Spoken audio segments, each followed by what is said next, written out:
Chances are, if you don't know who he is, you've already heard his name. Kurt Cobain is a name recognized all over the world. Over the past 30 years, a lot of material has been filmed and documented about him. However, there are topics that are not widely discussed.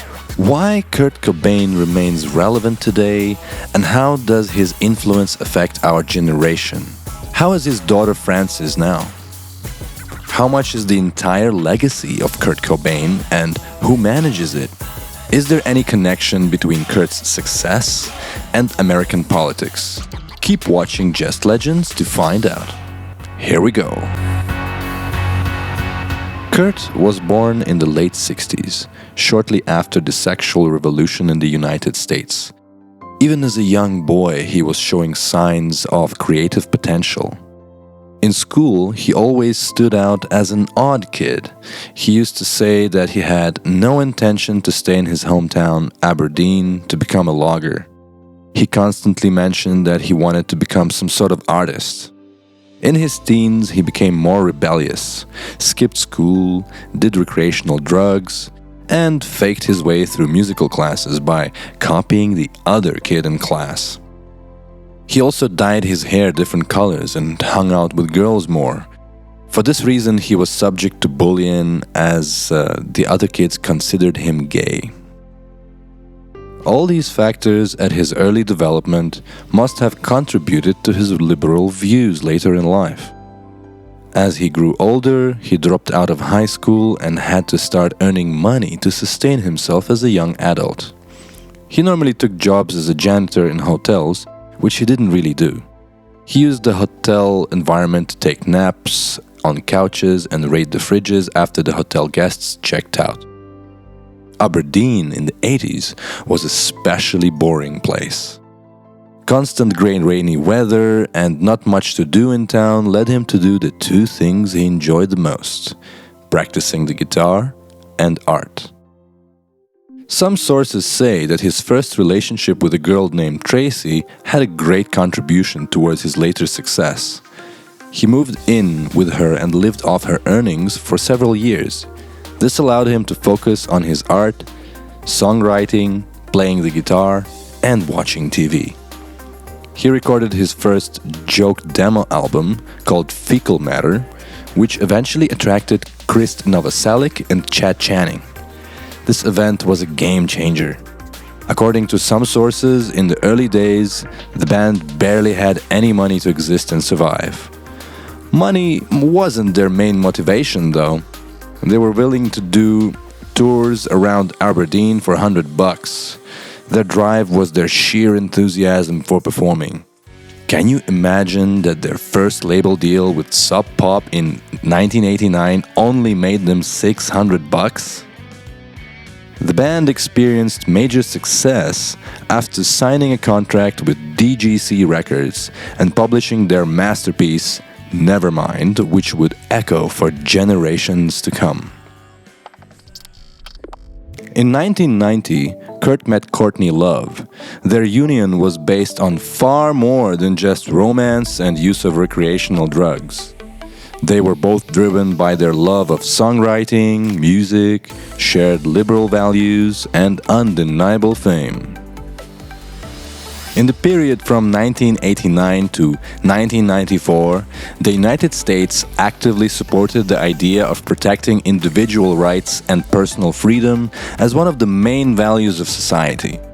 This idea was an important part of a broader campaign towards democracy and an open society. Values such as freedom of speech, minority rights, gender equality, and women's rights were actively promoted. And now you will be shocked at how political ideas were connected and what Kurt Cobain with his wife Courtney Love publicly stated. Whether it is a coincidence or not, Kurt's and Courtney's values were in line with the general political campaign in the early 90s. During his concerts, he used to announce things like, "I would like to get rid of the homophobes, sexists, and racists in our audience. I know they're out there, and it really bothers me." In another quote, he says, "If any of you in any way hate homosexuals, people of a different color, or women, please do us one favor. Don't come to our shows and don't buy our records." Courtney had a few public quotes of her own, like, "I'm just a political person, and I've always felt that politics and music are definitely interwoven." Another quote, "In this country, women have been mistreated for so long and held back. Women are powerful, and it's about time they get their say." Although initially Kurt hasn't determined the definition of nirvana, he eventually settled with it as freedom of expression. The notion of freedom was incredibly relevant, as the majority of Kurt's followers were oppressed for their views and values. We can conclude that the couple's political standing has resonated with the masses of the youth at the time, which has contributed towards their fame. On August the 18th, 1992, Frances Bean Cobain was born. Kurt's baby girl was priceless to him. At this point, he wanted to change his life for the better, to be a loving father. Certain media outlets, however, wanted to capitalize on the destructive image of both parents by producing fake news. As the news got more widespread, both Kurt and Courtney were portrayed as incompetent parents and almost had their parental rights revoked.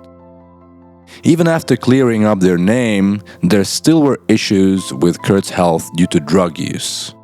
In 1993, prior to the release of the album In Utero, Kurt decided to write a will in favor of Frances, where she would inherit a major part of his legacy: royalties, property, various assets, and personal belongings. In 1994, Nirvana went on a tour to Europe. During the tour, Kurt wasn't in his best shape. Halfway through, Kurt decided abruptly to halt the tour due to personal issues. He returned to his home in Seattle. It said that he attempted to disguise himself and was reported to be seen wandering around parks not far from home. Solitude and weight of the burden of the world-famous superstar was unbearable. The expectations of his fans, the ever-demanding label contract which wanted him to perform, the frustration of being driven by addiction, the responsibility of being a parent, and of course the relationship tensions with Courtney. On April 5th, we all know what it led to.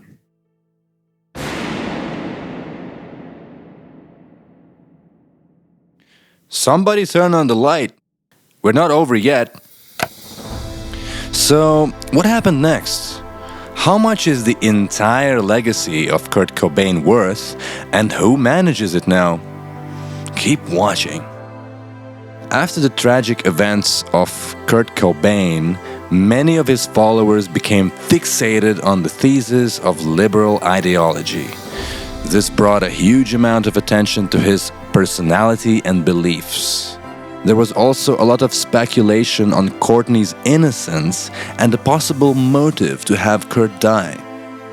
Even though their relationship may have been portrayed as toxic or destructive, there has never been any solid proof that that was the case. After the funeral and a period of mourning, life had to carry on. Courtney Love has led a lavish lifestyle, spending vast amounts of money on herself and personal spoils. Living in the moment, she was purchasing top-of-the-line clothing, luxury properties, and going on extravagant vacations. Slowly and steadily, she has led herself to bankruptcy. She needed to get her act together and come up with a plan to get out of the hole she dug herself into. In 2010, Courtney Love agreed to resign from End of Music as CEO in return for taking a secured loan. This exchange was initiated possibly due to her irresponsible approach to handling the business her husband left her. This company, End of Music, owns the rights to use Kurt Cobain's image for commercial purposes. but Love had to give that up in favor of a credit approval for $2.7 million. Courtney agreed to revoke her rights to her deceased husband's image until she has returned the borrowed money. Until then, Frances Bean Cobain has the final say in negotiations. Courtney Love used to own 50% of the rights to Nirvana's musical records. Eventually, she came to sell the rights for $19.5 million to a company called Primary Wave. Today, the copyrights are owned by several companies and people. Primary Wave, Universal, DGC Records, and Nirvana. Frances also owns a fraction of the right. In 2014, the rights to dispose Cobain's image for advertising purposes as well as the rights to publish the musician's creative heritage were estimated at several $million. So, what of his daughter Frances? How is she now?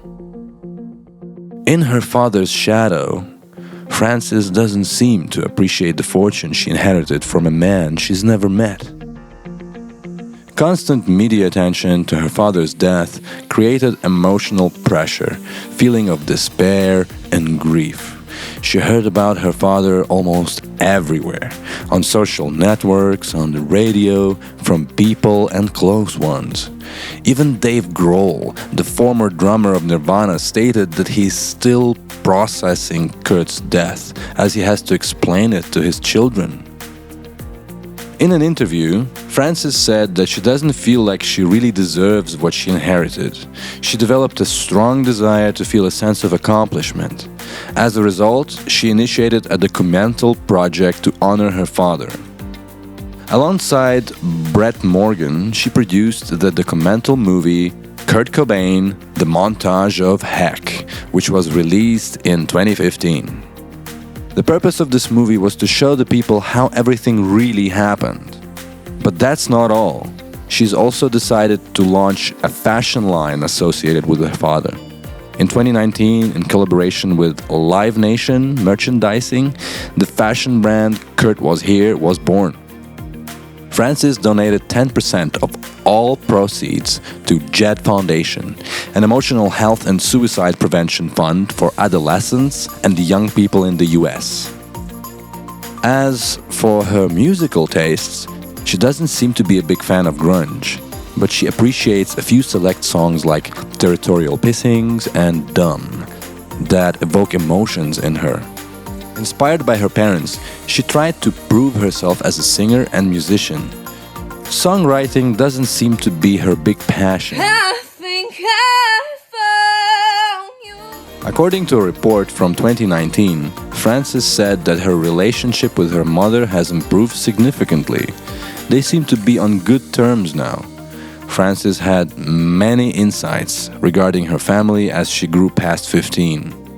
She even mentioned an interesting point that could add to the reason of Kurt Cobain's massive popularity. In one interview, she said, "He inspired people to put him on a pedestal to become Saint Kurt. He became even bigger after he died than he was when he was alive. You don't think it could have gotten any bigger, but it did." It's almost as if one could say it is a price a talented and a passionate artist needs to pay in order to become legendary. Die at the peak of your fame and success before you manage to discredit yourself. This way, society will always remember you the way you were at the time of your death. Why Kurt Cobain remains relevant, and what is his legacy today? In 2023, thousands of online marketplaces around the world began to commercialize the brand on clothing. Today, it is difficult to estimate the full value of Kurt's legacy. The total amount of money earned in his name and Nirvana exceeds $1 billion. Tribute bands have become very popular and sought after by the new generation and are being actively promoted by major tour organizers. Many celebrities such as Post Malone performed his songs on social networks. As of 2023, Nirvana currently has over 20 million monthly listeners on Spotify alone. The world-famous film studio Marvel bought the rights to use the songs of Nirvana in the soundtracks for the following films: Captain Marvel 2019, Black Widow 2021, The Batman 2022. Director Matt Reeves commented that Nirvana's Something in the Way song was a perfect fit for the mood of his film. It was a commercial move, and Nirvana began to actively gain auditions on streaming services. According to Music Chart Tracker chart data, the number of streams of the song on Spotify increased by 1,200%. And right now, there is even a beauty trend called Cobain Blonde ready for fall 2023. So why is Cobain's image so popular today, and why does he fit so perfectly into modern society? Liberal ideals have been brought up by several generations since the 90s. Gender tolerance, women's independence, freedom of speech, and sexual identity. In the modern world, not everyone agrees with modern rights and freedoms, but the world has already changed the idols who have become legends. They have played a significant role in educating the freedoms of every person. And now it's hard not to agree with the notion that everyone should have the rights and freedom of expression. Think of the labor teacher at Oakville Trafalgar High School who decided to dress too revealingly and show off her giant artificial breasts. Or the absolute champion in female swimming, Leah Thomas, who had a genetic competitive advantage. Also, we can mention Ricky Colley, who made history in a female beauty contest as the first transgender Miss Netherlands. You know, one would start to wonder, how would Kurt perceive the modern realities of liberalism? What do you think about it? Write it in the comments. Thank you for watching, and don't forget to subscribe to our channel. See you next time.